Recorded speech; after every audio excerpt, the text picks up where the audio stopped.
it's Lydie. Welcome back to my channel. It will be the beginning of the school year. Are you ready? I'm talking with Ned Johnson about how you parents you can better assist your child and make sure that your child is set for success. Watch the video right now. But before, subscribe to my channel so you will miss none of my interview. Like and share the video because we are talking about your child's future. So stay tuned and please comment if you are ready to follow all the advices.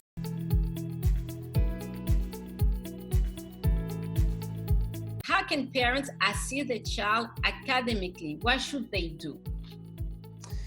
Well, boy, it's a really good question. And to your point, I mean, parents, of course, want their kids to be happy. They want them to be successful. And in today's world, a huge chunk of that tends to be having kids do really well academically.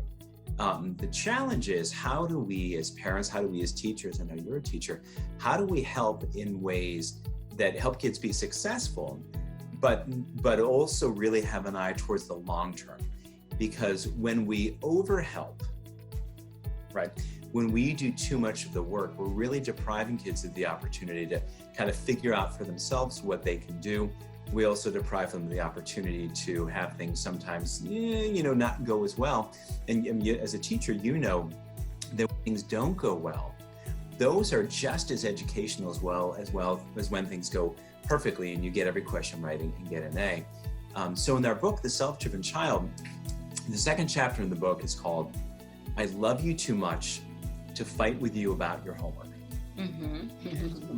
My partner and scribe, William Stixcher, is a clinical neuropsychologist, had spent lots of time working with families, with kids where learning wasn't going well, and would often get feedback from parents saying things like, oh gosh, I dread dinner time, because after dinner it's going to be 2 hours, it's going to be 3 hours of fighting about homework. So Bill was asked to write an article about homework, but first he kind of did a survey of what do we know about homework. And at that point, and this is the early 80s, 60 years of research found that there was no contribution to learning by homework in the elementary grades, and only a little bit in middle school and high school. And I thought, my goodness, what's all this fighting about? But we all understand that homework is now part of school and it's part of life. And as parents, we worry if our kids aren't doing their homework, if they aren't doing well. And so that we don't just tell parents, step back, leave your kids alone, but leave them with nothing to do. What we suggest to help your kids academically is that you try to think about yourself as not the manager of your kids, not responsible for getting them to do their work, but kind of as a consultant. Say, how can I help? Is that, you offer advice, you offer help, and you let kids handle things as much as they can with your support, but don't jump in and spend 80 units of energy trying to get the kid to do 20, because as you get more intense and go from 80 to 90, the kid will go from 20 to 10. And it's long-term, it's a terrible, terrible plan, because ultimately we want kids to be successful. I mean, goodness, I help kids get into college, and I want students to be as academically successful as they can be, because it's good for them, it's good for their families, their schools, their communities, but the whole country, for goodness sake, for people to develop their talent. But we also need them to do this in a way that's sustainable. And so if kids' success really depends on parents doing the bulk of the work, that's not a good long-term plan, right? We want to be there to help kids, but not sort of take on the work that really is the work of children. Yes, but now I'm thinking, so does that mean that as parents we need to be ready to see our child fail? Oh yeah. What? Oh yeah. What is the balance? Because there's short term and there's long term. There's long term, and so again, most of the work that I do is with kids who are 11th grade in high school, junior in high school. Mm-hmm. Towards their senior and then college, and my concern, the concern that Bill and I have, as you mentioned in the introduction, is that there are way too many kids, particularly in high school, who develop anxiety. Mm-hmm. And there are way too many kids who kind of like, they give up and like, why even bother? Bill and I wrote an article for the New York Times, I guess it was November of 2018, about the nearly dozen kids we knew who were already home from their first year of college around November, around Thanksgiving, to stay. They had already washed out of college. That's a terrible thing. You're 9-10 weeks into school for the year, and your college has kept, $30, $40, $50, $60, $70,000 of your parents' money. And in almost all of those situations, there were kids who had yet had the experience of kind of running their own lives. And so running your own life and developing, and I'll tell you about the science of this in a moment, to be really prepared to go to college, to have a career, to have a life, is the ability to make decisions for yourself, but also when it's not a good decision and things don't work out well, to say, oh my goodness, what can I do now? And so heavens, it's way better to make mistakes, to have things blow up, for things to be a disaster, for it to be an utter failure, 6 or 11 or 13 or 16, as opposed to 26 or later.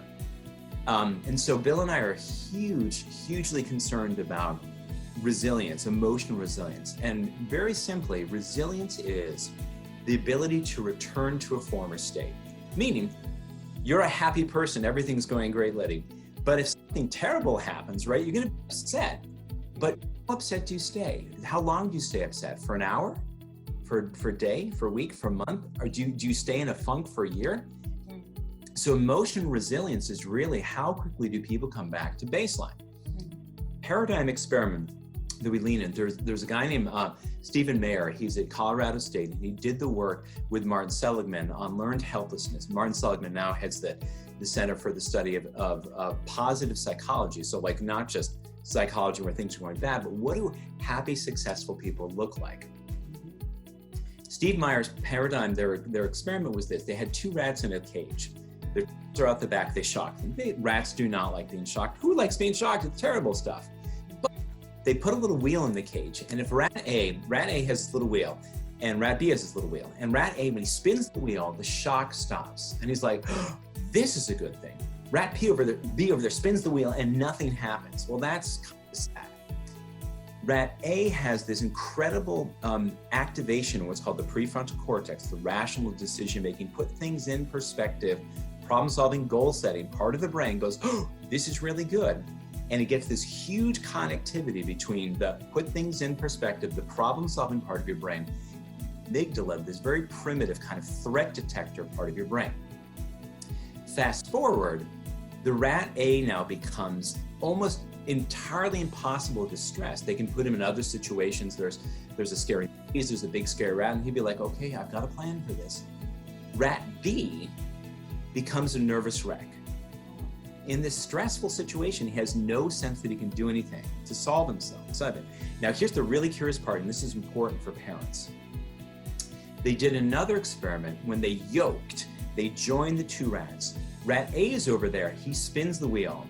And when he spins the wheel, it stops the shock for him, and it stops the shock for rat B. So rat B is like, yes, brother rat A, yes, brother rat, you've saved me. Except long-term, he is still a nervous wreck because there's no sense that he can save himself. Somebody else has to do it. So parents, we kind of want to look for opportunities, and it sounds weird because we're programmed to not have our kids suffer. We don't want them to do poorly in school. We don't want them to get have a tear because they failed the test. And I get that. I mean, I have a kid who's a freshman in college, and my daughter's a junior in high school, and it's still hard to watch. Like, oh my, it's hard to watch your kids struggle. But we can have short-term problems or long-term problems. And so much of we have another chapter in the book about being a non-anxious presence. And this is when our kids are having a hard time, when things don't go well, they get in a fight, they don't make the soccer team, they don't do well on a math test. We have to keep asking ourselves, whose problem is it? We want our kids, with our support, to have the experience dealing with those difficult things, those difficult outcomes, and in a perfect world, trying to figure out how they solve it. because that's how you wire the brain to be able to handle it.